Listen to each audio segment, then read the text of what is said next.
Hi, welcome to my new MARKENFELD podcast series on bits and pieces, thoughts, ideas and insights around the topics of brand, strategy, experience, design and transformation.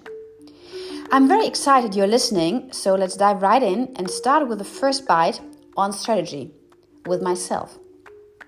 What makes your brand strategy edgy in an increasingly complex business environment? A quick-witted answer might be, well, inserting a D in edgy first and foremost. Fair enough, but what does this D stand for?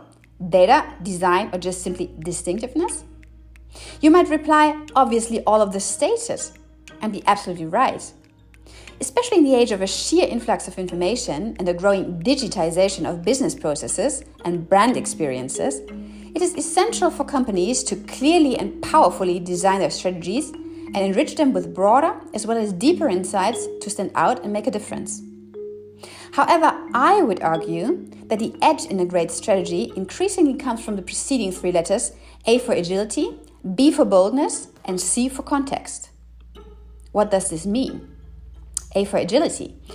Agility is the ability to digest a large amount of information quickly and figure out what is most important, while changing frameworks that help you understand how different aspects are related or connected.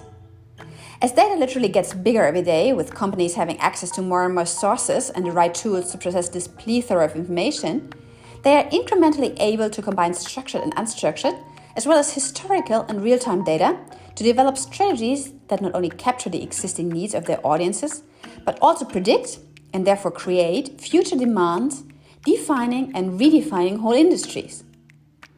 It allows them to react faster to changes and to adapt individual preferences, focusing on the uniqueness rather than the mass suitability of their customers. Not suddenly letting them become a valuable part of the formation process, co-creating along the way. When proceeding in an according, transparent, ethical way, this not only increases their profit margins, but also enhances their graded assets, brand trust and loyalty, which in turn secures future earnings and the willingness of their target groups to disclose even more insights, literally turning big into rich data. B for boldness. Boldness is the ability not to hesitate in the face of actual or possible opposition, quite often breaking the rules and daring to stand out where others fit in. As communication and experiences become more spectacular and eye-catching by the minute, with technologies enabling the creation of whole new worlds in exciting ways to virtually augment our existing realities, companies need to develop strategies that entail decisive decision-making on which hypes to take on, which trends to keep away from, and, best case, where to lead in uncharted areas of innovation. Speaking about artificial intelligence and the amazing learning power of algorithms, this still requires our inherent human capability to think not only inside and outside, but beyond the boxes. To imagine the so far unexperienced and to use storytelling to define moments of surprise. To sometimes even provoke and go one step further, asking why not after having answered the question of a brand's why. When developing bold strategies that yet depict the idea of what a brand stands for, this not only takes a company into new areas of growth, but also creates a halo effect, enhancing its existing core business. As a consequence, brand presence and relevance rise, which in turn decreases the divergence losses of a company in regards to its marketing efforts, leaving more capacities to innovate and be bold again. C for context. Contextual thinking is the ability to link specific events, actions, and behavior in a wider perspective or pattern, to see the big picture and how all the small parts fit into it.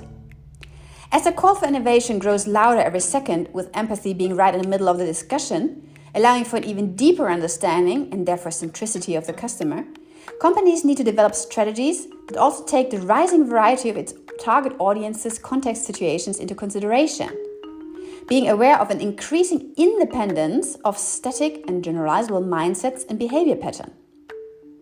They have to have a closer look at the ascending multitude of micro-moments extending customer journeys are going to be constituted of, providing even more opportunities for their brands to interact with their audiences, and at the same time avoiding the constant danger of being overpaced by a growing amount of new competitors convincing with ever faster, higher, further offers and services. When developing ideas that are directly linked to their target group's changing context requirements, and yet not leave their overall journey out of sight, this not only adds significant value to their customers' lives, but also creates a holistic and seamless experience of their brand. Placing these companies at the forefront of new trends, enhancing their brand responsiveness and attractiveness, which in turn connects them closer and more frequently to their customers, making it more difficult for their opponents to interfere in this increasingly complex business environment. As Ricky Gervais nicely put it, being on the edge isn't as safe, but the view is better. So, what's your point of view? So far so good. Stay tuned for the next bites. And in the meantime, feel free to like, share, and above all, follow up on LinkedIn, Insta, Facebook, and WhatsApp. Yours, Markenfeld.